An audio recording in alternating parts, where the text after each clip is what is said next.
รองนายกรัฐมนตรีแห่งสปป.ลาวที่เคารพและนับถืออย่างสูงเฮียนสายปริญญาเอกดาววงศ์พรแก้วกรรมการศูนย์กลางภาคเลขาพรรคแข็งรองเลขาคณะบริหารงานพรรคแข็งและเลือกตั้งเอาประธานและรองประธานกวดกาพรรคละเอียดดังนี้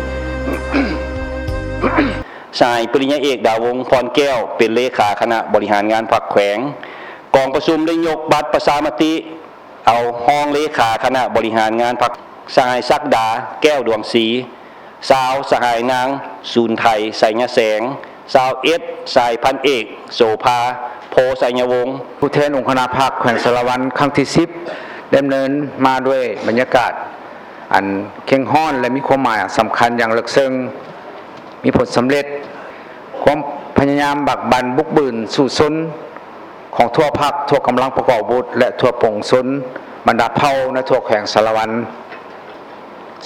3. จะได้มีการปรับปรุงบูรณะจัดตั้งพรรคทางด้านการเมือง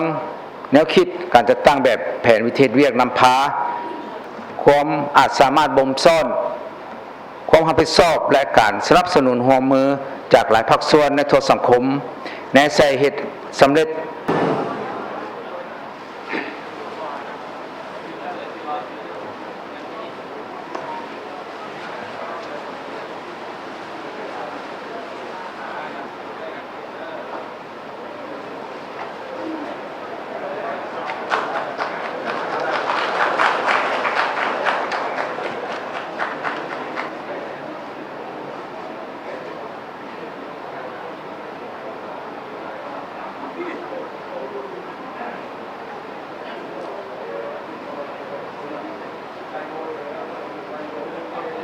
ข้าพเจ้าขอถือเป็นเกียรติอย่างสูงเฮียนเซินสายพลเอกจันทร์สมรจัญญราชกรรมการกรมการเมืองศูนย์กลางพรรค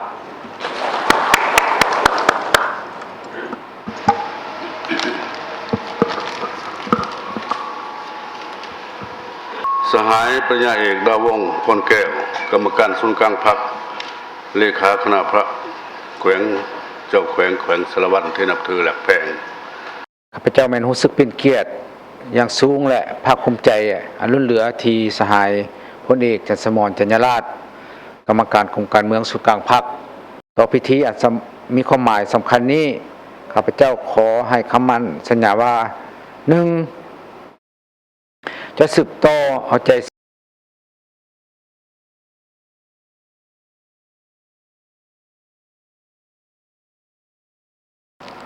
ข้าพเจ้ารู้สึกเป็นเกียรติและภาคภูมิใจเป็นอย่างยิ่งที่ได้ตั้งหน้าให้กองเลขากองประชุมใหญ่ผู้แทนองค์คณะพรรคแขวงสารวันครั้งที่10ขึ้นมาเสนอห่างมติรับประกันลักษณะสืบทอดต่อเนื่องและหันเป็นหนุ่มตามลำดับขาดหมายพร้อมทั้งเป็นเอกสารหับห้องเพื่อสร้างให้มีการหันเปลี่ยนอย่างแข็งแรงลึกซึ้งรอบด้านเฮ็ดให้แนวทางนโยบายของพรรคมติกองประชุมใหญ่ครั้งที่10ขององค์คณะพรรคแขวงได้รับและสามารถประกาศนำห้องเอาเมืองคงเสดนเมืองสารวันเมืองเหล่างามเป็นเมืองเข้มแข็งรอบด้านเพื่อสืบต่อปฏิบัติแผนพัฒนาเศรษฐกิจสังคมในปอ.ดาววงศ์พรแก้ว 2. สหายประเดิมพรสนธนี 3. สหายนางบุญทวีดวงราศี 4. สหายจันทร์สมรพรหมแสงยก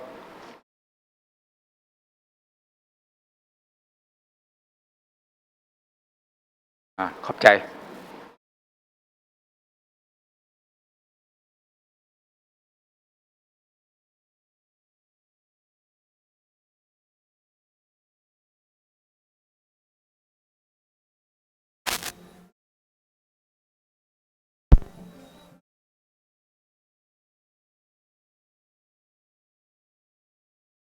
พวกข้าพเจ้าขอฝากคำอวยพรผ่านบทกวีกรว่า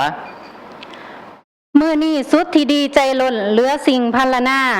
ได้เต่าโฮมกันมาห่วมกันเป็นก้อนมาอวยพรไส้ไห้สลองไส้อันยิ่งใหญ่ที่บรรลุลาภได้สมดังปรารถนาแนวทางพรรคแสนเด่นกาประสาห่วมยินสนอง3สร้างปองดองเฮ็ดบ่ได้ไล่ลาห้างสร้างแขวงเมืองทั้งบ้านประจันบ้านไปถูกบอนย้อนพักว่างบงซี่ประสาทเสือได้ไต่ตาม แต่ถึงย่ามพักต้องได้ว่างมาตีใหม่2 วาระ เศรษฐกิจและการเงินปราบไปถึงซุ่มยาบ้าทุกเผ่าส้นต้องมีหนาดอมกันมาหน่อยเลยไงเศรษฐกิจจึงสิฟื้นได้ทั้งยาบ้าสิได้หาย ในพิธีเพิ่นก็ตบแต่งพร้อมดวงดอกมาลาสี กุหลาบแดงขาวเหลืองเฮือเฮืองประดับถึงเวทีประดับด้วยคำขวัญกองประชุมใหญ่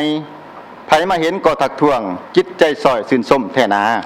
มือนี้ชาวแขวงสารวันทุกทั่วหน้าได้มาอวยพรไส้ให้คณะประธานกองประชุมแขกผู้แทนทั้งหลายด้วย ขอให้ทุกท่านได้พบแต่ความสุข อันโลคาภัยทุกข์อย่าเบียดเบียนมาไก่ กองประชุมครั้งนี้ขอจงมีไสกล้าบ่ลาเสียสีบารมีเครื่องแสงทั้งสื่อเสียงจงดังก้องปองดองซุ่มชาวเสื้อสารวันเจริญยิ่งทุกสิ่งทุกอย่างมีบ่ให้สารวันได้หั่งมีท่านเอ่ย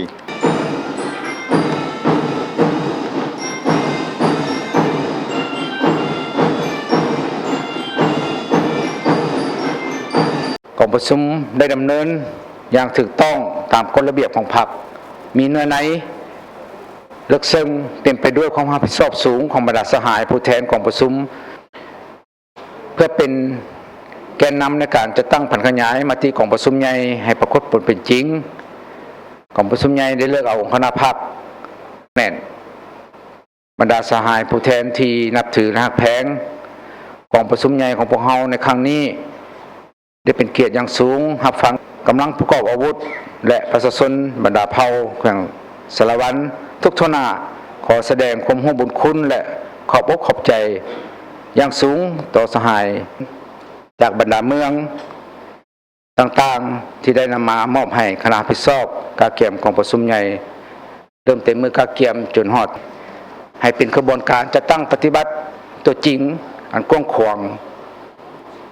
ลงสู่หากฐานขององค์คณะพรรคองค์การปกครองว่า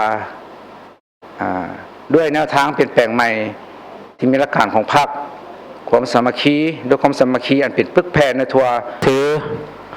มาหอดนี้กองประชุมใหญ่องค์คณะพรรคแข็งสารวันครั้งที่10ก็ได้ปิดลงด้วยผลสำเร็จอย่างเป็นทางการ